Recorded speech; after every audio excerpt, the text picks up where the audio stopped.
Bonjour à tous et à toutes, je suis Aline, coach de l'âme et de destinée. J'espère que vous allez tous bien. Alors, je reviens aujourd'hui avec une autre vidéo d'encouragement, d'exhortation et j'espère que cette vidéo vous fera du bien. Loin de moi de juger qui que ce soit, mais c'est juste une vidéo pour nous encourager. Alors, toi qui n'es pas encore abonné à ma chaîne, je t'invite à le faire, ça ne coûte absolument rien. C'est pour faire croître notre communauté. Alors, je vous reviens cet après-midi avec l'expérience de quelqu'un d'autre ne peut pas vous aider de façon durable. En tant qu'enfant de Dieu, nous devons avoir chacun une expérience personnelle avec la personne du Saint-Esprit. Pour ceux qui me connaissent, ils savent que je parle beaucoup de la personne du Saint-Esprit parce que je l'ai expérimenté et je continue toujours à l'expérimenter. Vous ne pouvez pas vivre d'après l'expérience de quelqu'un d'autre éternellement. Ton pasteur a son expérience avec Dieu. Toi aussi, tu vas à l'église, donc Dieu aimerait. Je vous ai toujours dit que Dieu veut avoir une communion individuelle avec chacun de ses enfants. Nous allons à l'église, nous prenons des enseignements, mais nous devons expérimenter Dieu dans notre vie personnelle. C'est ce qui nous fortifie, c'est ce qui nous amène à marcher avec Dieu davantage.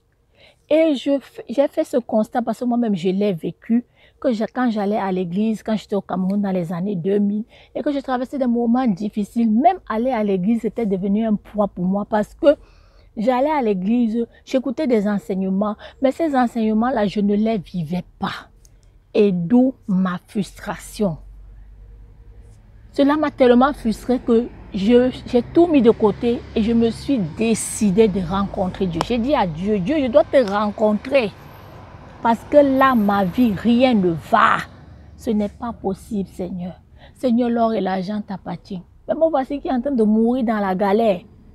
Et là, quand j'ai pris cette décision, ce jour-là, j'ai vraiment rencontré Dieu. Comme je le dis toujours, je ne l'ai pas rencontré de façon audible. Il ne m'a pas dit, Aline, je suis ton père, me voici, non. Mais là, j'ai rencontré Dieu. Dans mon intérieur, là, j'ai entendu cette voix, cette intuition, cette petite voix qui m'a parlé et qui m'a rassurée. Et depuis ce jour-là, je n'étais plus la même. Je n'étais plus la même. Alors, j'aimerais te parler. Toi qui traverses des moments difficiles, tu n'es pas fatigué de faire d'église en église, de porte en porte pour qu'on prie pour toi. On va prier pour toi jusqu'à quand? Prends la résolution de rencontrer Dieu dans ta vie personnelle. Tu ne peux pas donner ce que tu n'as pas. Tu dois rencontrer Dieu. Même si on te verse toutes les bouteilles d'huile d'olive, tant que tu n'as pas une expérience individuelle avec la personne du Saint-Esprit, tu n'iras pas loin, tu seras fatigué. On te ballotte partout, à gauche, à droite, viens ici, va là-bas, va prier, va jeûner, va faire ceci. Tu as déjà tout fait. Est-ce que tu as eu de résultats? Donc ça veut dire qu'il y a quelque chose qui ne va pas. Tu dois faire le bilan de ta vie chrétienne, le bilan de ta vie de prière. Arrêtez de tourner en rond. Dieu t'attend. Dieu t'attend. Le problème, c'est que plusieurs parmi nous, nous ne voulons pas payer le prix pour vraiment rencontrer Dieu et que Dieu puisse faire le travail, puisse nous changer de fond en comble, puisse nous changer en profondeur. C'est là le vrai drame. Même Isaac, Abraham a eu son expérience avec Dieu. Isaac aussi devait expérimenter Dieu à son niveau. Dieu a besoin que nous fassions un face-à-face avec lui, mon frère, ma soeur. Sinon, tu vas continuer de tourner d'église en église, d'aller d'église en église, d'aller de réunion de prière à réunion de prière. Tout le temps, c'est toujours sur toi qu'on doit prier. C'est toujours toi qui as les sujets de prière. C'est toujours toi qui as les requêtes de prière. Tu n'es pas fatigué, mon frère. Tu n'es pas fatigué, ma soeur. Prends ta vie en main. Aucun parent, je suis un parent. Quand un enfant naît, le parent a ce plaisir de prendre soin de son enfant. Mais à 40 ans, quel est le parent qui se réjouit du fait que son enfant dépend toujours de lui? Aucun parent. aucun parent n'est fier de voir sa fille, son fils de plus de la trentaine, toujours sous ses jupons. Maman, aide-moi. Papa, aide-moi. Tu n'es pas fatigué. Prends ta vie en main. Je l'ai dit précédemment que nous devons arrêter de chercher des boucs hémisphères, de chercher les gens sur qui nous allons pointer notre doigt pour leur donner la responsabilité de nos échecs. Donc, Dieu t'attend, mon frère, ma soeur.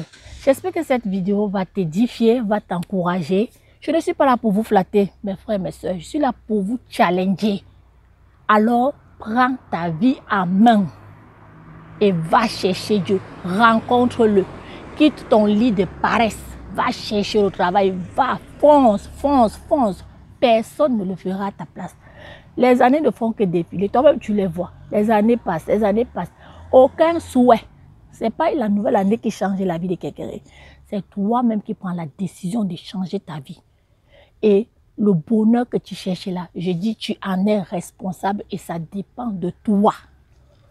Sur ce, je vous fais de gros bisous et je vous dis à très bientôt pour une autre vidéo. Que mon Dieu vous bénisse. Bisous. Bye bye. Aline, coach de l'âme et de destinée.